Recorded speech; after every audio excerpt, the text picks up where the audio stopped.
Hi friends, welcome to my channel. ನಾನಿವತ್ತು ದಾಸವಾಳದ ತಂಬುಳಿಯನ್ನು ಯಾವ ರೀತಿ ಮಾಡೋದು ಅಂತ ತಿಳಿಸ್ಕೊಡ್ತೀನಿ. ಅದರ ಹೇಗೆ ಮಾಡೋದು ಅಂತ ತಿಳಿಸ್ಕೊಡೋದಕ್ಕಿಂತ ಮೊದಲು ಈ ದಾಸವಾಳದ ಔಷಧಿಯ ಗುಣವನ್ನು ತಿಳಿಸ್ತೀನಿ. ಇದು ನಮಗೆ ಪೀರಿಯಡ್ಸ್ ಸಮಯದಲ್ಲಿ ಆಗುವ ಹೊಟ್ಟೆ ನೋವು ಆಗಿರ್ಬೋದು, ಅಥವಾ ಮೊಡವೆಗಳಾಗಿರ್ಬೋದು, ಅಥವಾ ಉರಿ ಮೂತ್ರ ಆಗಿರ್ಬೋದು, ಹೀಗೆ ಹಲವಾರು ಔಷಧೀಯ ಗುಣಗಳನ್ನು ಹೊಂದಿದೆ. ನನಗೆ ಈ ದಾಸವಾಳದ ಮಾತ್ರ ಗೊತ್ತು. ಮತ್ಯಾವುದಾದ್ರೂ ದಾಸವಾಳ ಬರುತ್ತೆ ಇಲ್ವೋ ಗೊತ್ತಿಲ್ಲ. ಹಾಗಾಗಿ ನಿಮಗೆ ಕರೆಕ್ಟಾಗಿ ದಾಸವಾಳವನ್ನು ತೋರಿಸ್ತಾ ಇದ್ದೀನಿ, ನೋಡ್ತಾ ಇರ್ಬೋದು. ಇನ್ನೂ ತುಂಬ ಔಷಧೀಯ ಗುಣಗಳನ್ನು ಹೊಂದಿದೆ. ನಾವು ಈಗ ಅದರ ತಂಬುಳಿಯನ್ನು ಯಾವ ರೀತಿ ಮಾಡೋದು ಅಂತ ತೋರಿಸ್ಕೊಡ್ತೀನಿ. ನಾನು ಮೊದಲನೇದಾಗಿ ಇದರ ಚೊಟ್ಟನ್ನೆಲ್ಲ ತೆಗೆದು ಕ್ಲೀನಾಗಿ ವಾಶ್ ಮಾಡ್ಕೊಂಡಿದ್ದೀನಿ.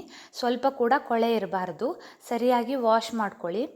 ಎಲ್ಲವನ್ನು ಸರಿಯಾಗಿ ನೀಟಾಗಿ ತೆಕ್ಕೊಂಡು ಅದನ್ನು ಚೆನ್ನಾಗಿ ಕ್ಲೀನ್ ಮಾಡಿ ವಾಶ್ ಮಾಡ್ಕೋಬೇಕು. ನೋಡ್ತಾ ಇರ್ಬೋದು, ನಾನು ನೀರಲ್ಲಿ ಚೆನ್ನಾಗಿ ಕ್ಲೀನ್ ಮಾಡಿ ವಾಶ್ ಮಾಡ್ಕೊಂಡಿದ್ದೀನಿ. ಈಗ ನಾವು ಒಂದು ಬಾಣಲೆಗೆ 7ರಿಂದ 8 ಕಾಳು ಮೆಣಸನ್ನು ಹಾಕ್ಕೊಂಡಿದ್ದೀನಿ. ಇದು ಕೂಡ ನಮ್ಮ ದೇಹದಲ್ಲಿ ಒಳ ಜ್ವರಗಳಿದ್ದರೆ ತೆಗೆಯುತ್ತೆ. ಹಾಗೆ 1 ಸ್ಪೂನ್ ಆಗುವಷ್ಟು ಜೀರಿಗೆಯನ್ನು ಹಾಕ್ಕೋತಾ ಇದ್ದೀನಿ. ಆನಂತರ ದಾಸವಾಳದ ಹೂಗಳನ್ನು ಹಾಕಿ ಚೆನ್ನಾಗಿ ಫ್ರೈ ಮಾಡ್ಕೋಬೇಕು. ಅದು ಹಸಿ ವಾಸನೆ ಹೋಗಬೇಕು, ಅಲ್ಲಿ ತನಕ ನೀವು ಚೆನ್ನಾಗಿ ಫ್ರೈ ಮಾಡ್ಕೋಬೇಕು. ಈ ರೀತಿಯಾಗಿ ಚೆನ್ನಾಗಿ ಫ್ರೈ ಮಾಡ್ಕೊಂಡ ನಂತರ ಒಂದು ಮಿಕ್ಸಿ ಜಾರಿಗೆ ಹಾಕ್ಕೊಳ್ಳಿ. ಆನಂತರ ಒಂದು ಮುಷ್ಟಿ ಆಗುವಷ್ಟು ಕಾಯಿ ತುರಿಯನ್ನು ಕೂಡ ಅದಕ್ಕೆ ಹಾಕ್ಕೊಳ್ಳಿ. ಆನಂತರ ಎಷ್ಟು ಬೇಕೋ ರುಬ್ಬಕ್ಕೆ ಅಷ್ಟು ನೀರನ್ನು ಹಾಕಿ ಚೆನ್ನಾಗಿ ನುಣ್ಣಗೆ ಪೇಸ್ಟ್ ಮಾಡ್ಕೊಳ್ಳಿ. ನೋಡಿ, ಈ ರೀತಿಯಾಗಿ ನುಣ್ಣಗೆ ಪೇಸ್ಟ್ ಆಗಿದೆ. ಇದನ್ನು ನೀವು ಈಗ ಒಂದು ಪಾತ್ರೆಗೆ ಹಾಕ್ಕೋಬೇಕು. ಅದಾದ ನಂತರ ಈ ರೀತಿ ಪಾತ್ರೆಗೆ ಹಾಕ್ಕೊಂಡಾದ ನಂತರ ರುಚಿಗೆ ತಕ್ಕಷ್ಟು ಉಪ್ಪನ್ನು ಹಾಕ್ಕೊಳ್ಳಿ. ಹಾಗೆ ಒಂದು ಅರ್ಧ ಸ್ಪೂನ್ ಆಗುವಷ್ಟು ಸಕ್ಕರೆಯನ್ನು ಕೂಡ ಹಾಕ್ಕೊಳ್ಳಿ.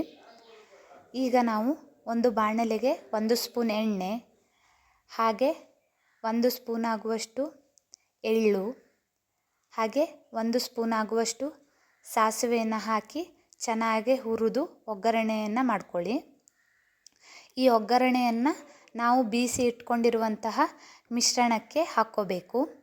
ಆನಂತರ 1-2 ಸೌಟು ಆಗುವಷ್ಟು ಮಜ್ಜಿಗೆಯನ್ನು ಹಾಕ್ಕೊಂಡ್ರೆ ರುಚಿಕರವಾದ ದಾಸವಾಳದ ತಂಬುಳಿ ಸವಿಯಲು ಸಿದ್ಧ. ಆರೋಗ್ಯಕರವಾದಂತಹ ತಂಬುಳಿ ಅಂತಲೇ ಹೇಳ್ಬೋದು. ನಿಮ್ಮ ಮನೆಗಳಲ್ಲೂ ಟ್ರೈ ಮಾಡಿ ನೋಡಿ. Thanks for watching. ನಿಮಗೆ ವಿಡಿಯೋ ಇಷ್ಟ ಆದರೆ ಲೈಕ್ ಮಾಡಿ, ಶೇರ್ ಮಾಡಿ, ಕಮೆಂಟ್ ಮಾಡಿ. ನನ್ನ ಚಾನಲ್ಗೆ ಸಬ್ಸ್ಕ್ರೈಬ್